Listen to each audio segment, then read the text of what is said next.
Many are preparing for Christmas celebrations with their families. This can be a difficult time of year for others. KSFY News reporter Erica Lee met a Sioux Falls woman who lost her mother over the holidays, but now is sharing the lessons she's learned about dealing with grief with others. For many people, the holidays are a fun and exciting time of year, but if you've lost someone you love, they can also be very tough. Losing your mom is one of life's hardest journeys.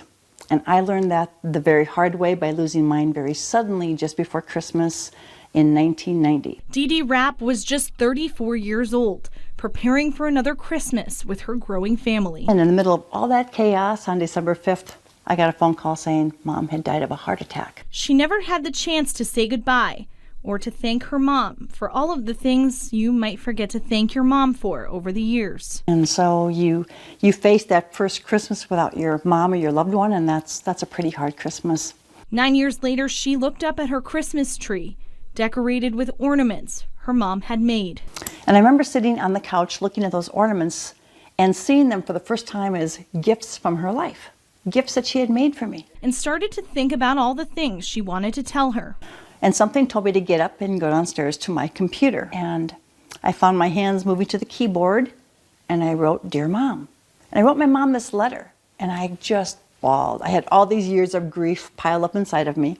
And then I wrote another letter. And with the second letter, I started to laugh a little bit. With that laughter came another memory. My mother, God love her soul, in the 1960s, had a flock of plastic pink flamingos in the front yard on the Prairie Farm in northeastern South Dakota. It turns out laughter is the best medicine. The flamingos became a source of healing because I think you heal by both the tears that you cry as well as the laughter that you get when you have these connections with these memories of your mom or whoever it is that you lost. Flamingos became a gift she never knew her mom left her, more precious than any gift under any tree. And what I really got from her were all the values that a mom teaches a kid. She doesn't teach them by saying, today we're going to talk about values.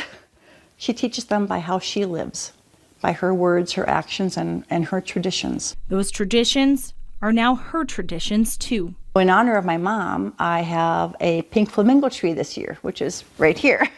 And it just has all kinds of flamingos on it to celebrate the gifts of a mom and to remind me that Mom's still here. Rapp says those traditions are important in the grieving process. Well, I have a recipe from my mom called fry pan cookies because I make them in my electric fry pan.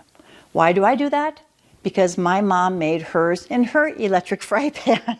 So you find yourself doing things like your mom did them. If it's food your traditions center on, she says people are often worried they'll never live up to their loved ones' recipes.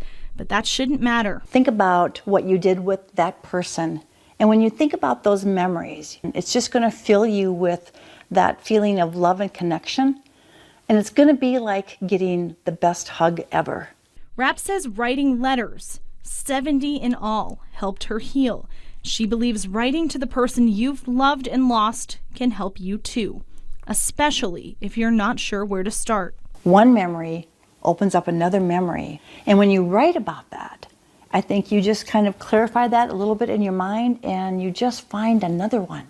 And once you have all of those memories, you can know that person that you've loved and lost is still there in the cookies, in the candy, in the fudge, in the things that you did with them. And I really believe that those memories can help us heal. In Sioux Falls, Erica Lee, KSFY News. Dee Dee turned those letters into a book called Dear Mom, and she helps people with the grieving process all over Sioux Falls and around the world. If you want to connect with her, we've put a link to all the details on our KSFY News app.